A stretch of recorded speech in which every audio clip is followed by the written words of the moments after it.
Estou tremendo e com razão diante daquele que se chama de Deus terrível. Amém? Bom, eu fiz uma pregação de 1 hora. Então, é 20 minutos. Eu vou ser sintético e adotar as palavras da Dani. Amor, fale muito, não fale muito rápido. Se você começar a falar muito rápido, deve vocês me sinalizem para falar um pouquinho mais devagar. Bom, já oraram, mas a gente vai orar de novo. Senhor, Deus de graça, Deus de verdade, Deus das nações. Pai, diante de Ti nos apresentamos, ó Deus, com temor e com tremor, Senhor.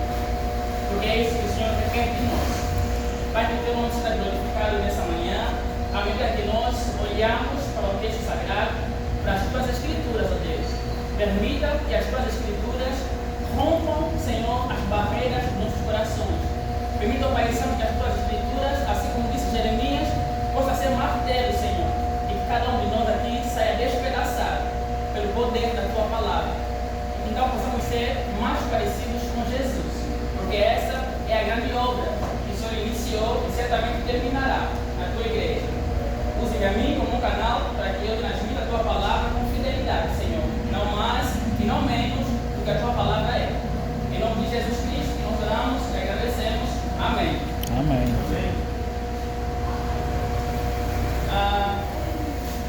Nosso texto central, ela se encontra no livro de Atos, capítulo 17, versículo 26 até o versículo 28. Atos, capítulo 17, versículo 26 até o versículo 28. Achamos todos? Atos 17, 26 ao 28. Quem achou, diga amém. Quem não achou, misericórdia. Tá. Atos 17, versículo 26 ao 28. Assim diz as Escrituras: de um só fez toda a raça humana, para habitar sobre toda a face da terra, havendo fixado os tempos previamente estabelecidos e os limites da sua habitação, para buscarem a Deus, se porventura tatearem, possam achar. Bom que não está longe de cada um de nós, pois nele vivemos e nos movemos e existimos, como alguns de vossos poetas têm dito, porque dele somos geração. O livro de Atos é o que vamos nos basear centralmente, mas antes disso a gente vai fazer uma breve viajada, certo? Eu trouxe um tema, na verdade fiquei dividido em 2 temas. O primeiro era o Festival de Deus. Aí o segundo, que também está dentro do primeiro, é Deus e as nações. Existe uma relação direta entre Deus e as nações. Deus não está aquém das nações. O Deus que cria as nações é o mesmo Deus que se relaciona com a nação que Ele criou. Então, milimetricamente, todas as nações que existem pertencem a Deus. O Senhor se propõe a falar que todas as coisas pertencem a Ele. Cada um de nós pertence a Ele. As nações, as mais longínquas, pertencem ao nosso Deus. E por incrível que pareça, o nosso Deus, Ele se propõe a se mostrar, a se revelar para as nações. Isso traz um peso muito grande para você, para mim, para o nosso coração. Porque Paulo nos chama de embaixadores de Cristo. O que significa que nós somos agentes que o Senhor utiliza para que Ele seja revelado para outras nações. Essa é a proposta da cruz. Se quando você pensa na cruz, a primeira coisa que vem em mente não é essa grande responsabilidade de fazer Deus conhecido nas nações. Então, a sua identidade na cruz ela está errada. Porque esse é o objetivo. No final de todas as coisas, é tudo o que importa. O que importa é que o Senhor seja conhecido entre todas as nações. E você já temos o privilégio, o grande privilégio, de fazermos parte dessa missão. Como geralmente gostamos de falar, dessa grande comissão. Todos nós já recitamos ou já estudamos isso em algum QG, da grande comissão. Mas é muito mais pesado do que vocês imaginam. É muito mais pesado do que nós imaginamos. Quando Cristo vier, você responderá por isso. Você responderá pela grande comissão que Ele entregou a nós. Aceitar a Cristo é nos colocarmos nas mãos do Senhor para sermos usados, mas também para sermos cobrados. E certamente Ele fará no final de todas as coisas. Graças a Deus, hoje ainda não é o final de todas as coisas. Então, ainda temos gás, temos força de fazermos a grande comissão. E a gente sabe que não precisa ser começar na China, ela não precisa começar em Paraguai ou em África. Ela pode começar e precisa começar onde o Senhor tem te colocado. Desde os tempos, desde antes que existissem as civilizações, o Senhor já tinha isso em seu coração, que Ele seria conhecido entre as nações. Desde a eternidade, o Senhor queria ser conhecido entre as nações. Então o que Ele fez? Ele fez Adão e Eva. Adão e Eva eram uma nação, sim ou não? Sim ou não? Sim. Eita, sim ou não? Sim. Ó, tem professor da EBD aqui? Os alunos estão todos falhando. Então, Adão e Eva eram sim uma nação. O início de uma nação ali, lá no Gênesis. E Deus se propôs no amanhecer ou no final da tarde, Ele aparecer para conversar com Adão. Então, o casal, ele conhecia Deus. Não porque o casal procurou a Deus primeiro, mas porque Deus, em sua infinita bondade e misericórdia, Ele mesmo se revelou para Adão e para Eva. Nos lembramos do texto que fala que Deus deu o primeiro passo. Né? Em África, por exemplo, a ideia no relacionamento, o homem dá o primeiro passo, ela ainda é prevalente. Né? Se o homem for conquistado, está errado. A gente sabe que não é bem assim, mas lá ainda tem isso bem enraizado. Então, o nosso Senhor Jesus Cristo, nesse relacionamento, foi Ele quem deu o primeiro passo para se revelar para Adão e Eva, para te buscar, para me buscar, para buscar a sua igreja que estava perdida.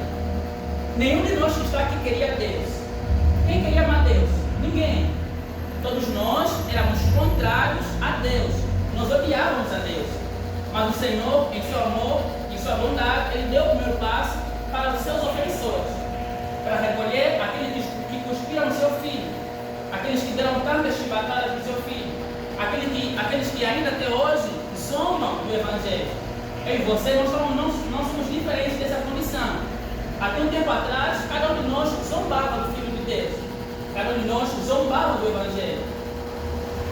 Mas o Senhor deu o primeiro passo para alcançar você e, por intermédio de você, alcançar as nações. Então, esse foi o objetivo do Senhor. Então, não parou em Adão e Eva. Aí teve Abraão, que o Senhor se revelou para Abraão, para que, por meio de Abraão, muitas outras nações fossem abençoadas. Quando ele falou isso, ele não se resumiu em Israel. Ele falou que outras nações seriam abençoadas. Então, o projeto de Deus sempre foi que o nome dele fosse conhecido entre todas as nações que estavam na terra. Não parou por ali. Veio Abraão, então teve a constituição de Israel como um povo. Qual foi o objetivo de Deus ter feito Israel como um povo? Vocês vão ser testemunha para que outras nações conheçam quem é o Deus de Israel. Tanto é que a gente vê ao longo da história de Israel que pequenas pessoas, como por exemplo Raabe, elas foram alcançadas por isso e conheceram o Senhor e não foram salvos. Então Deus usou o povo de Israel para que outros povos conhecessem a Deus. Deus não tinha a ideia de o povo de Israel ser exclusivista ou ser o único detentor da verdade, mas Ele queria usar o povo de Israel para que outras nações fossem alcançadas. Israel obedeceu? Não, Israel não obedeceu. Israel se colocou recluso em si mesmo. Como Ana Heloísa canta, Israel se em si mesmo. Então, outros povos não receberam a graça do Senhor. Inclusive, muitas pessoas foram mortas de outros povos. Com essa desobediência, o povo de Israel foi levado cativo na Babilônia. Ele sofreu um tanto de anos lá na Babilônia, mas o Senhor ainda assim queria que, por intermédio de Israel, a Babilônia recebesse a graça do Senhor. Recebeu, sim ou não? Nos lembramos que Babilônia recebeu a graça do Senhor? Talvez não. Recebeu. Daniel foi constituído como um dos principais da Babilônia. Por intermédio de Daniel, Nabucodonosor, por exemplo, reconheceu sua arrogância. A gente não sabe se Nabucodonosor ele morreu que ele teve contato com a graça do Senhor. Foi por intermédio do Deus que Daniel apresentava. Por intermédio de Daniel e outros rapazes, que a gente conhece também, houve um decreto para que toda a Babilônia, que era um país totalmente idólatra, eles adorassem apenas ao Deus de Daniel. O decreto dizia que quem não adorasse ao Deus de Daniel, ele seria morto. Então a gente vê como é que Deus utiliza pessoas que estão disponíveis para cumprirem a grande comissão. Então, por meio desses homens, Babilônia foi de alguma maneira alcançada. Amém? Amém. Estão me acompanhando até aqui? Isso se reflete a nós também. Eu e vocês somos teimosos. Infelizmente, nós somos teimosos. O nosso coração ele é endurecido demais. O Senhor tem quebrado, vai continuar quebrando até que Jesus volte, mas nós continuaremos sendo teimosos com relação à missão que nós recebemos do nosso bom Deus. Alguém veio de Uber? Alguém falou de Jesus para o condutor do Uber? Eu também falei, mas eu vim de Uber.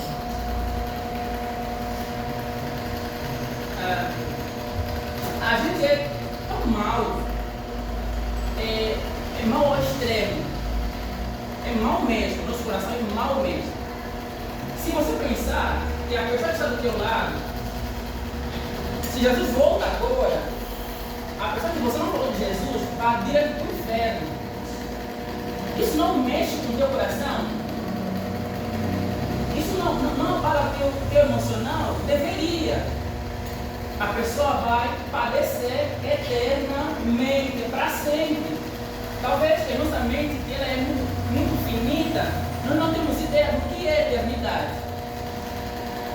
Não, a gente não consegue pensar, né? Mas é para sempre longe do Senhor, em sofrimento eterno.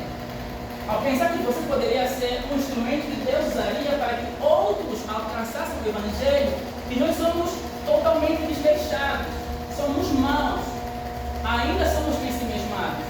Nós estamos muito confortáveis na nossa bolha de fé.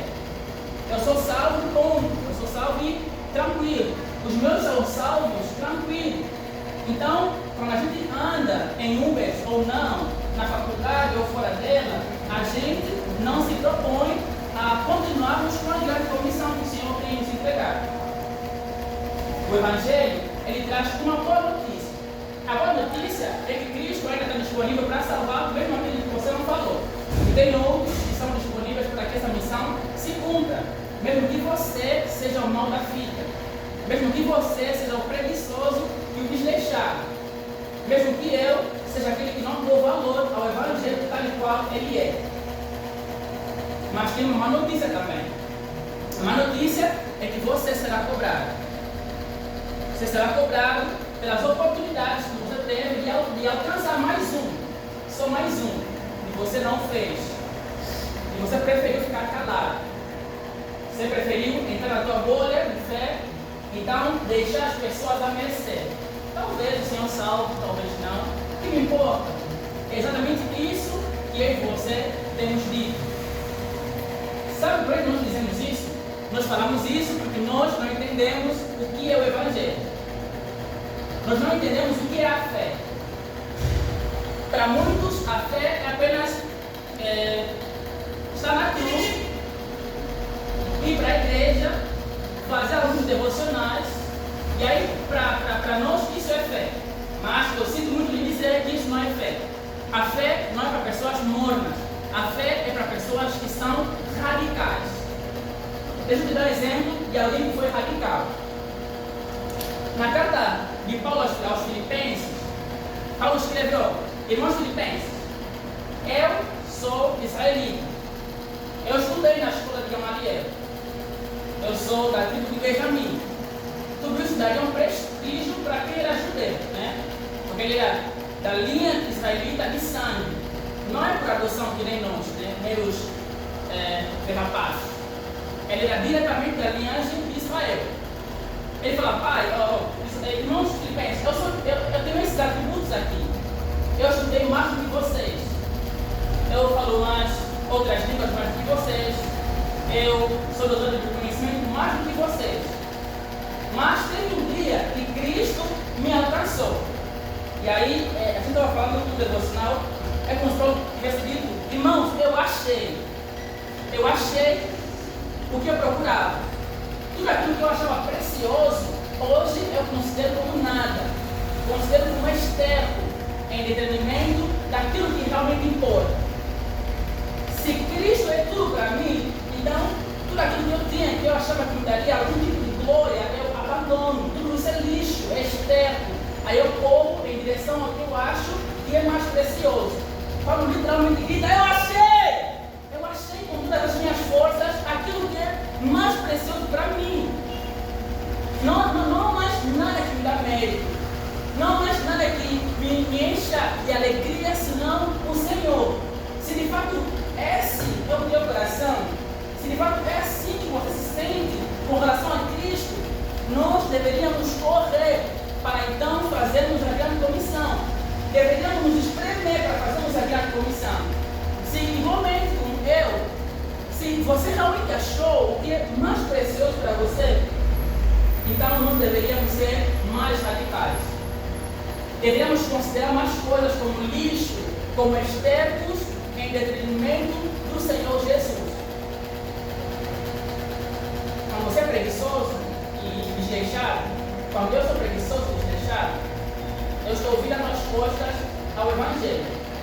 Estou virando as costas para aquilo que eu digo que é mais precioso. Aquilo que eu digo que é tudo para mim. A gente canta, a gente louva aqui. O Evangelho é tudo para mim. Mas não vivemos como se o Evangelho fosse nada. Como se o Evangelho fosse pouco. Como se o Evangelho fosse lixo. Mas a boa notícia é que ainda hoje nós devemos e precisamos continuar amando o Senhor, fazendo uma grande comissão. E quando a gente olha para isso, para as verdades do Evangelho, a gente enxerga o festival de Deus.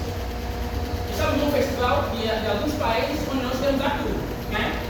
E na visão do Senhor, existe um festival lá na frente, onde da mesma forma que se apresentou a Argentina, o México, o Brasil, todas as nações se apresentarão diante do trono de Deus. Todos estarão diante do Cordeiro.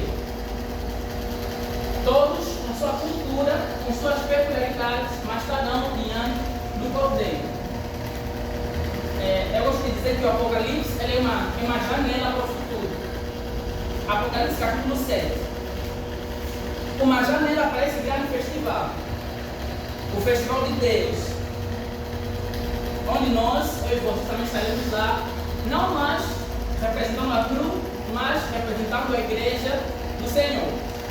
Apocalipse capítulo 7, versículo 9.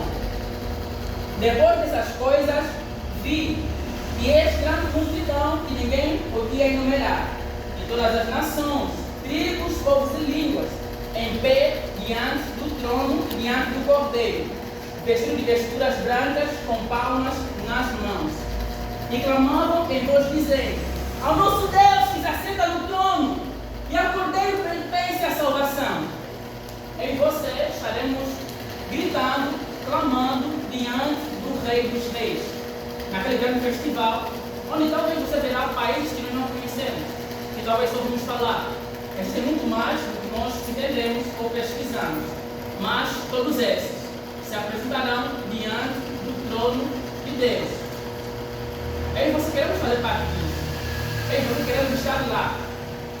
Mas o Senhor requer uma coisa de nós: que sejamos fiéis ao ponto de sermos agentes para que alguns que estejam lá, eles se aproximem e digam: irmão, aí, sei lá, irmão Enoque, irmão Felipe, eu sei que você não se lembra, mas teve um tempo que eu era condutor da Uber e você falou de Cristo para mim. Eu não sei como aconteceu, não consigo explicar, mas naquele momento Cristo me alcançou. Eu gostaria de lhe agradecer. Outros estavam na faculdade e você não me conhece, eu fazia um curso totalmente diferente do seu. Mas um dia no Evangelho da Cruz, você foi fiel ao Senhor e você testemunhou para mim. E por isso hoje eu faço parte dessas nações que se apresentam diante do Cordeiro. Essa é a nossa maior alegria. Fazermos parte daquilo que o Senhor está fazendo no mundo e entre as nações. Ele está fazendo isso através da cruz. Está fazendo isso através de você, através de mim, individualmente. Então, nós precisamos e devemos ser crentes radicais. Conforme o texto que nós lemos, Paulo, quando se apresenta em Atenas, tinha muitas pessoas que eram idólatras, mas em seu coração compassivo e fiel ao Senhor, ele se aproxima para ser fiel. Então ele prega o Evangelho. E ele fala que todas as nações, todas, pertencem ao Senhor. Aqueles que nós desprezamos pertencem ao Senhor. Não sei quantos já ouviram o sermão musical do um grande banquete. Eu não ouvi, mas tenho uma ideia de que no grande banquete muitos, inclusive aqueles que nós desprezamos, serão chamados para sentarem à mesa. Então, Paulo fez isso, foi fiel ao ponto de testemunhar o Evangelho para aquelas pessoas que nem conheciam o Senhor. Era um ambiente de faculdade, era um ambiente acadêmico, que nem nós. Mas Paulo foi fiel, assim como Cristo quer que nós sejamos fiéis, em nossa faculdade ou fora dela. E o texto termina falando que muitos se converteram enquanto outros zombavam. Mas o que importou ali é que Paulo ele foi fiel. Então essa é a chamada do Evangelho. Essa é a chamada para você e para mim. O Senhor se propôs a morrer na cruz. Ele nos comissiona. E a grande comissão é que nós façamos discípulos de todas as nações. Aqui nós não batizamos, mas nós ensinamos eles a guardarem aquilo que o Senhor uma vez também nos ensinou. Então, essa é a mensagem que eu trouxe para vocês. 20 minutos batido, graças a Deus. Eu não tinha falado muito rápido e se você sair daqui destruído, machucado, ferido, ofendido pelo Senhor e pelo Evangelho, e que eu e você sejamos fiéis para a glória no Senhor que não vem. Amém? Amém. Pai da eternidade, nós te glorificamos, Senhor. Pai, obrigado porque a tua mensagem nos acusou. Obrigado porque a tua mensagem me acusa. Obrigado porque a tua mensagem me chama de infiel. Porque assim eu tenho sido infiel, Senhor. Todas as vezes que tenho negligenciado a tua palavra, que deveria ser o mais precioso, tenho tratado ele como externo. Oh Senhor, tenha misericórdia dos nossos corações. Perdoa a nossa fragilidade e o nosso amor, oh Pai, pelo conforto, pelo pecado, o nosso amor por nós mesmos. Nos ajude, Deus, a te amarmos como o Senhor merece, com todo o nosso ego. Te amarmos, oh Pai Santo, com isso e com mais alguma coisa. A nos destruirmos se o Senhor for glorificado. A considerarmos todas as coisas como perda. Então, temos o Senhor como mais precioso. Que ao sairmos daqui, Senhor, nós saiamos, ó Deus, com o pensamento de que eu vou ser fiel. Eu serei fiel ao Senhor. Eu vou testemunhar de Cristo, para que o teu nome seja glorificado, Senhor. Seja glorificado primeiro em meu coração, seja glorificado primeiro em nossos lábios. Então nos ajuda, Deus, a testemunharmos como testemunhas fiéis. E obrigado, Pai, porque o Senhor tem feito isso com o meio da cruz.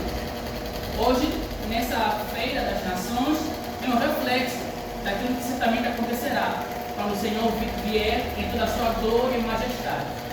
Que naquele dia, Senhor, o Senhor diga para nós servos bons e fiéis e que nós venhamos no gozo do Pai. E é por causa de Cristo Jesus que nós oramos e agradecemos.